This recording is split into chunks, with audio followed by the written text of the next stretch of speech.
Hi everyone, today's build video is my build of this Model Collects 172 scale Fist of War German World War II E75 heavy Panzer. So I've had this model kit for quite a few years. Originally I saw it, thought it'd be cool to animate with, and when I finally bought one, I looked at the instructions and saw how complex the legs went together.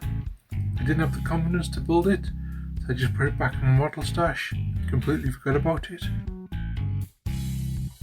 For those who've never heard of the Fist of War series, it's a series of models that combines World War II tanks and sci-fi mech technology. Basically, the idea is World War II never ended and it just continued, and they just adapted the stuff that they were making in World War II. A lot of the models take inspiration from the prototypes that never left the blueprint stage during World War II. I finally decided to build this kit for the Hubba Discord monthly group build.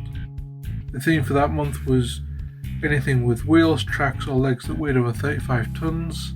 Now originally it wasn't my original idea, but unfortunately I kind of left it a little late with working on other projects. I didn't feel I'd have the time to complete that, so I decided I'd do this because I felt like I could get this kit done in time. So here's a quick look at what's inside the box.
I start by assembling the turret.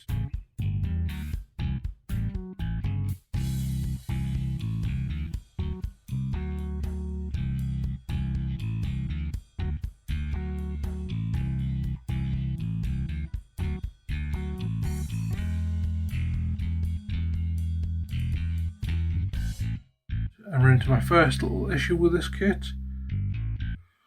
As the kit shows you how to assemble the barrel, and then you kind of clamshell the turret around it, but in actuality you need to slot the back of the barrel through the opening in the turret and then attach everything.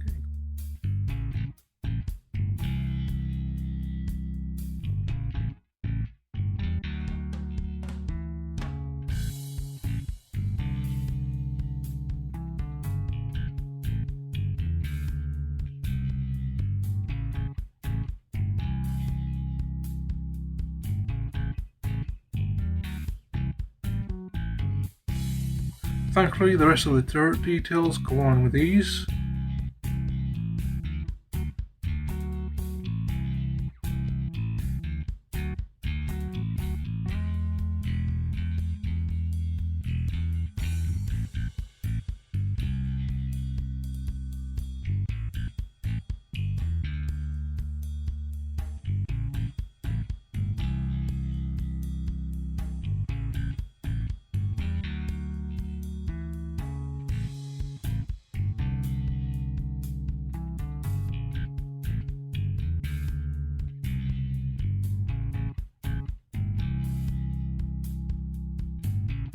Now for a tricky part, which is the gun sight. This is just tricky just because it's a lot of tiny little pieces that I'm going to glue together.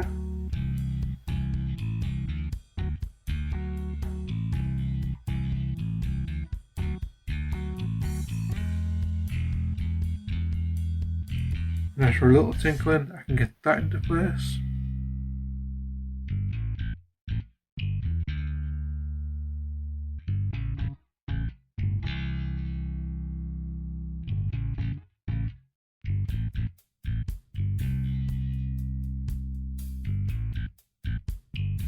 Next I assemble the top half of the hull,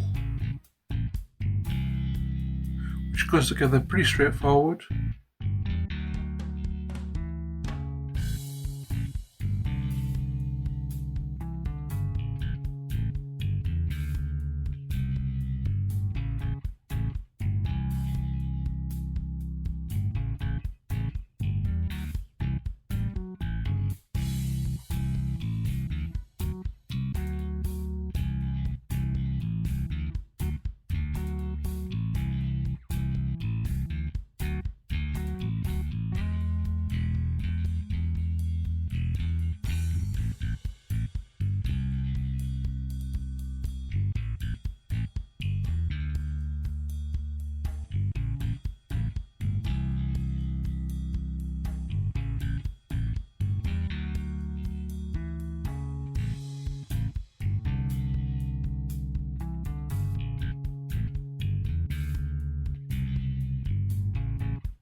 Doing the same for the lower half of the hull.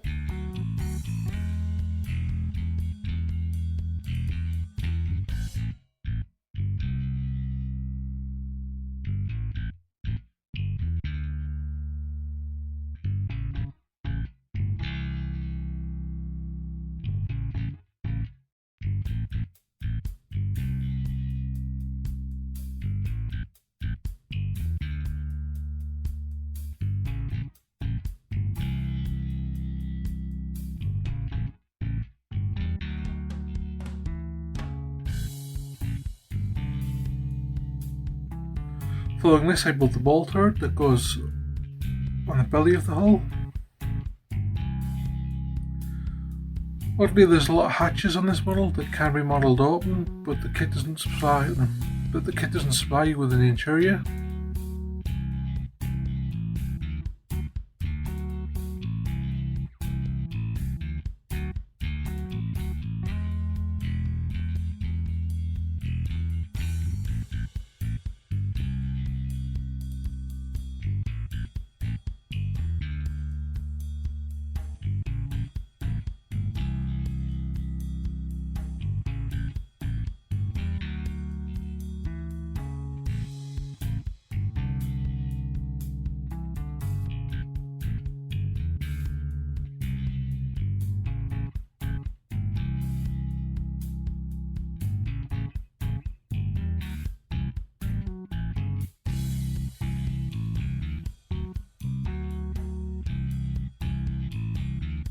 The ball turret assembled, I assemble the turret ring.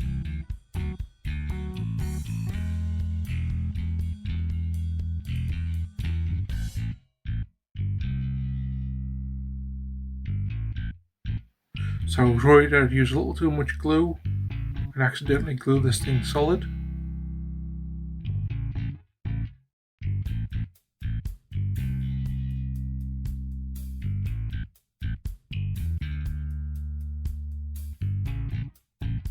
Thankfully that doesn't seem to be the case, and I can click this into place like so,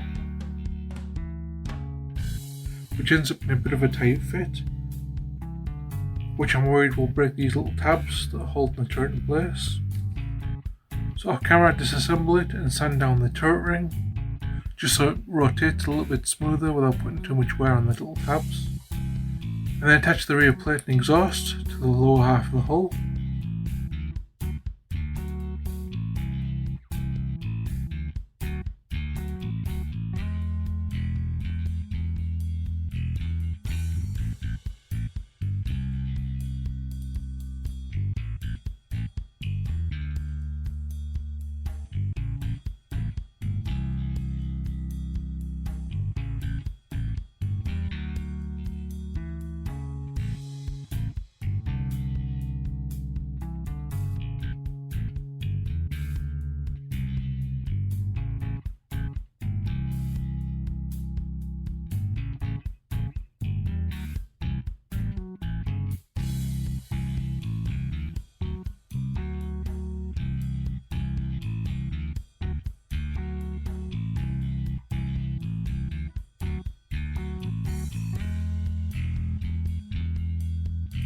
And now onto the part I've been dreading the most, assembling the legs.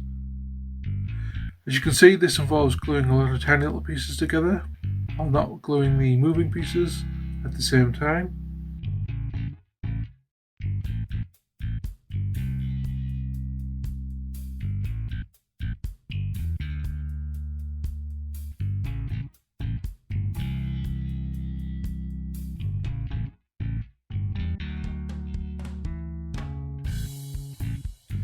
With the joints done, I can now assemble the rest of the leg. Sorry for the lack of things being in focus during this part, but I'm more focused on getting this done right than getting it on camera.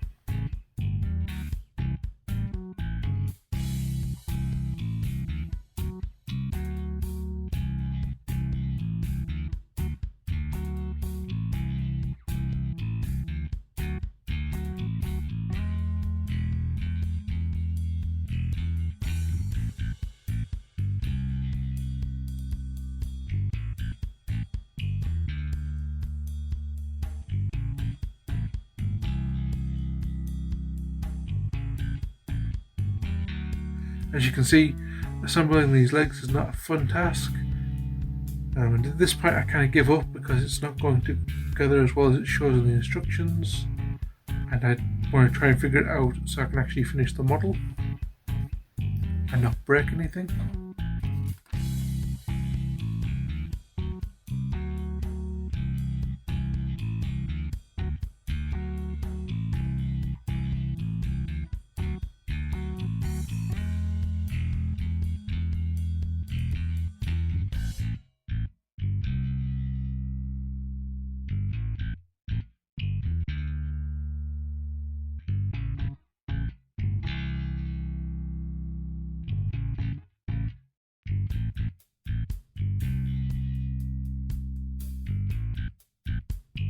With all 4 legs finally assembled, I can go over what I actually did.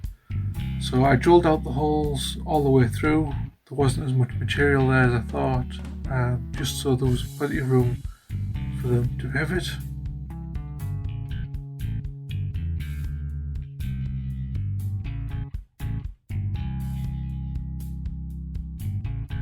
And then shaved off a few of the ridges inside to help the joint pivot but stay in place. His legs moved a little too stiffly when I did assemble them, and I was worried with the repeated movement that I would break something, because again I'm going to be animating this later on. I also find this little hydraulic piece that connects to the feet keeps popping out of place. Not sure how I can fix this, as I don't want to glue it because it looks like it's supposed to be able to move, and if I glue it in place it will glue the foot in a locked in position.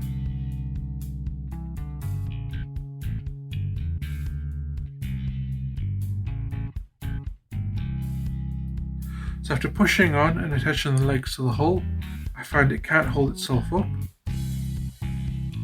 which is something I suspected to do with this joint here that connects it to the hull. Again, push forward and assemble the rest of the leg, following the instructions.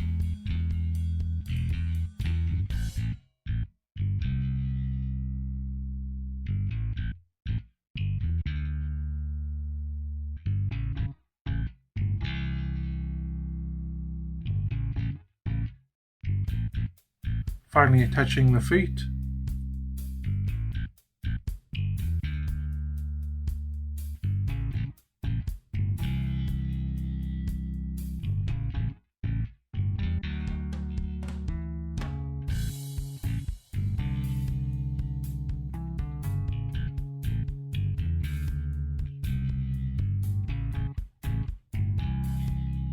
It is with the feet attached, the model is able to grip the surface enough to stand on its own. But once you move it, it just falls again, so in the end I decided to glue these joints next to the hull. This does limit some of the leg movement, but it allows it to stand unassisted. Next I move on to adding some battle damage using my hobby knife to drill in some bullet holes.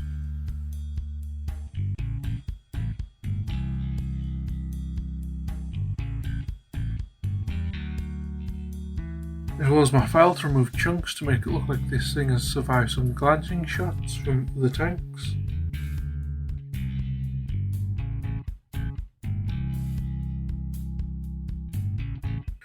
Here's a quick look at the model before paint, as I've added a few extras, such as a coaxial machine gun for the turret, some repair panels, as it's obviously been around the waist for a while, some Red Dog 172 scale stowage, just to make it look like it's been travelling the apocalypse and picked up things here and there.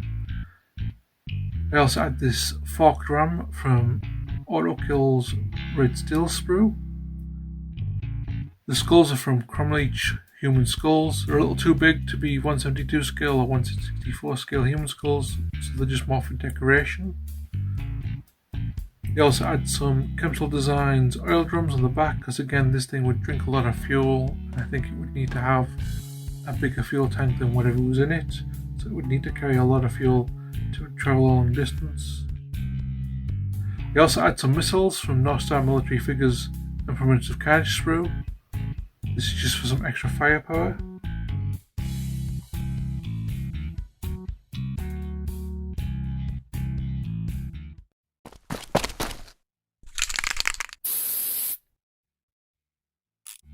Into the painting, I start with a base coat of Revell Aquacolor African Brown.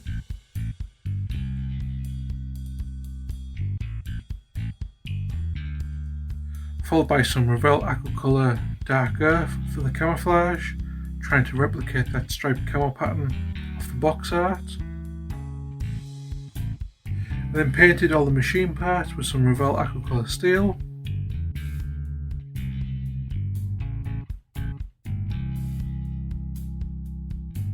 And for one of the leg shields, I decided to do my old trick of base coat of Revell Aquacolor Rust, followed by dry brushing of Revell Aquacolor Steel, just to make it look like a part that's been replaced just before the apocalypse, but they didn't have a chance to paint it, and so it's just kind of gotten rusty over the years.